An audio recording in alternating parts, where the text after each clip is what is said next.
I denne videoen øver vi på temaet jobb og arbeidsliv. Du får høre spørsmål som kan komme på norskprøven, og eksempler på gode svar. Hør godt etter, lær uttrykkene, og prøv å si svarene høyt etterpå. Del 1. Si din mening. Hva synes du er viktig for å trives på en arbeidsplass? Jeg synes det viktigste, for å trives på jobben, er å ha hyggelige kollegaer og et godt arbeidsmiljø. Man tilbringer mange timer på jobb hver dag, så det betyr mye at man føler seg trygg og respektert. God kommunikasjon, samarbeid og humor gjør arbeidsdagen mye lettere. Hva synes du om å jobbe deltid eller heltid? Det kommer an på livssituasjon. For unge uten familie passer det kanskje å jobbe heltid, mens foreldre med små barn ofte velger deltid for å ha mer tid hjemme. Jeg synes det viktigste er balanse. Man skal kunne jobbe, men også leve. Hva er viktigst i en jobb? Lønn, kollegaer eller innhold? For meg er innholdet i jobben viktigst. Jeg vil gjerne føle at jeg gjør, betyr noe. Men det er også viktig med hyggelige kollegaer, fordi det påvirker humøret og motivasjonen. Selvfølgelig må lønnen være rettferdig, men penger alene gir ikke trivsel. Bør man jobbe mye, eller er fritid viktigst? Jeg tror det er viktig å finne en balanse mellom jobb og fritid. Hvis man jobber for mye, blir man stresset og får mindre tid til familien. Samtidig trenger vi jobben for å føle oss nyttige og tjene penger. Men jeg mener fritid er viktigst i lengden, fordi uten hvile orker man ikke jobbe bra. Hva synes du om at mange jobber hjemmefra?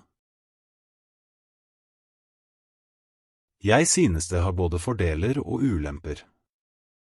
Det er fint å slippe å reise til jobb, og kunne jobbe i ro og fred. Men man kan også føle seg litt alene, og det blir mindre sosial kontakt. Jeg tror en kombinasjon er best, noen dager hjemme, noen dager på kontoret. Er HMS viktig på norske arbeidsplasser? Ja, det er veldig viktig. HMS handler om helse, miljø og sikkerhet, og i Norge tar man det på alvor. Alle bør ha trygge arbeidsforhold, uansett jobb. Et godt HMS-system gjør at folk trives bedre og blir mindre syke. Synes du unge bør begynne å jobbe tidlig i livet? Ja, jeg synes det. Når unge får sin første jobb, lærer de ansvar, samarbeid og verdien av penger. Det gjør dem mer selvstendige. Men det er viktig at de ikke jobber for mye. Skolen må fortsatt komme først. Bør man gå på jobb hvis man føler seg litt dårlig? Jeg synes man må vurdere situasjonen. Hvis det bare er litt forkjølelse, kan man kanskje jobbe. Men hvis man er syk og trenger hvile, bør man bli hjemme. Det er ikke bra å smitte andre, eller jobbe uten energi. Hva er positivt og negativt med gode sykelønnsordninger? Det positive er at man føler trygghet når man blir syk. Man slipper å bekymre seg for økonomien. Det negative er at noen kanskje utnytter systemet og tar fri uten å være virkelig syke. Men jeg tror de fleste i Norge bruker ordningen riktig. Hva er viktigst for å få en god jobb, utdanning eller erfaring? Jeg tenker at begge deler er viktige egentlig. Utdanning gir deg kunnskap og teori, men erfaring lærer deg hvordan ting fungerer i virkeligheten. Du kan jo lese mye om et fag, men det er først når du prøver det på jobben at du virkelig forstår det. Jeg tror de fleste arbeidsgivere ser etter folk som har litt av begge deler, både utdanning og erfaring. Nå er det din tur. Velg et eller flere spørsmål og si meningene dine høyt. Du kan også skrive svaret ditt i kommentarfeltet under videoen. Del 2. Snakk sammen om et tema. Nå skal du øve på å snakke sammen med en annen person om jobb og arbeidsliv. På norskprøven får du diskutere med en kandidat, og dere må forklare, sammenligne og være enige eller uenige. Samtaletemaer. Hva er viktig for å trives på jobb? Bør man få høyere lønn for å jobbe om natta eller i helgene? Er det positivt at mange jobber hjemmefra? Hva kan arbeidsgivere gjøre for å skape et bedre arbeidsmiljø? Er det lett for innvandrere å få jobb i Norge?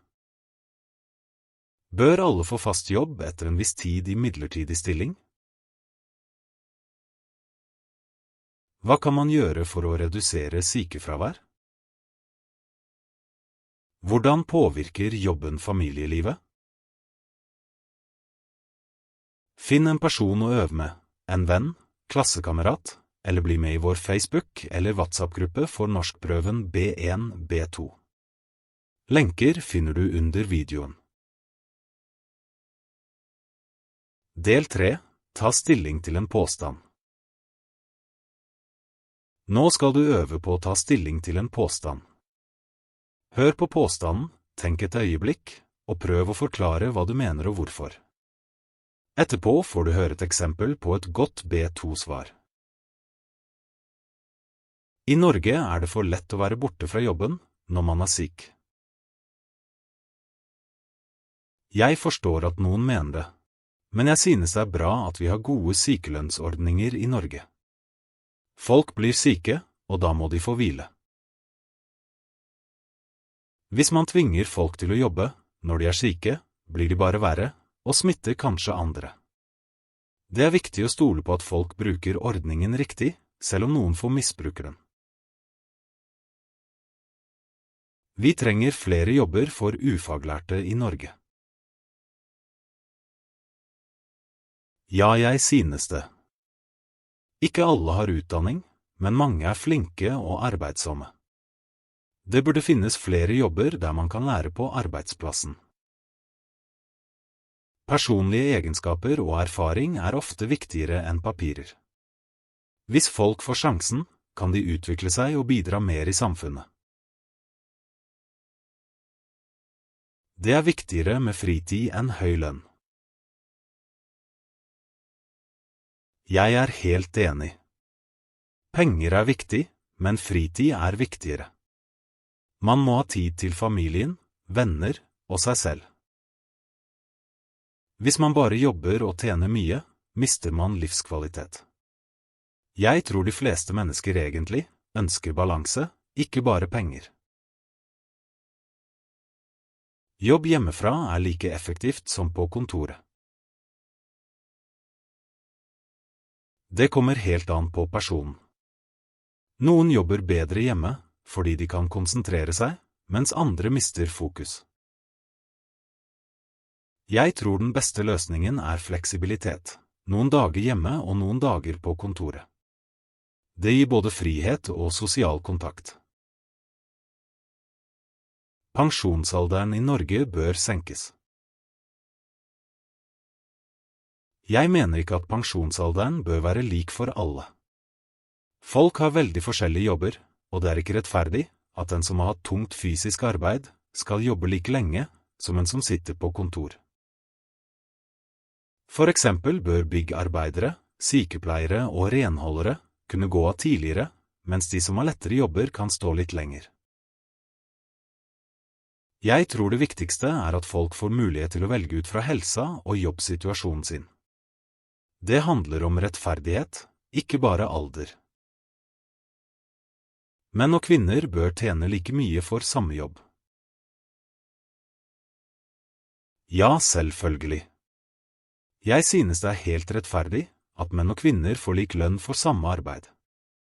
Hvis to personer gjør den samme jobben og har like mye erfaring, bør de også få samme lønn. Det handler om respekt og likestilling, og Norge bør fortsette å jobbe for det. Det bør være lettere å få fast jobb i Norge. Ja, jeg synes det. Mange jobber i årevis som vikarer eller midlertidige ansatte, uten trygghet. Når man ikke vet om man har jobb neste måned, blir man stresset og usikker. Fast jobb gir trygghet, stabil inntekt og motivasjon til å gjøre en god jobb. Jeg mener staten bør stille strengere krav til arbeidsgivere, slik at flere får faste stillinger. Alle arbeidstagere bør få kortere arbeidsuke. Ja, jeg synes det hadde vært bra med kortere arbeidsuke. Mange jobber for mye og har lite tid til familie og fritid. Hvis man jobber litt mindre, tror jeg folk blir både friskere og mer motiverte. Noen land tester 4 dagers arbeidsuke, og resultatene er veldig positive. Folk jobber faktisk bedre når de får mer hvile og tid til seg selv. Alle arbeidsgivere bør gi ansatte mulighet til videreutdanning. Jeg synes det er en kjempegod idé. Verden forandrer seg hele tiden, og folk må lære nye ting for å henge med. Hvis arbeidsgivere gir ansatte kurs og videreutdanning, får de bedre kompetanse og blir mer motiverte. Det er bra både for arbeidstaker og arbeidsgiver, fordi bedriften får mer kunnskap og blir bedre. Nå er det din tur. Velg en eller to av påstandene, og si din mening høyt. Forklar hvorfor du mener det, og gi et eksempel fra ditt liv eller samfunnet. Vil du øve sammen med andre? Bli med i Facebook-gruppen eller WhatsApp-gruppen for norskprøven B1, B2. Lenker finner du under videoen.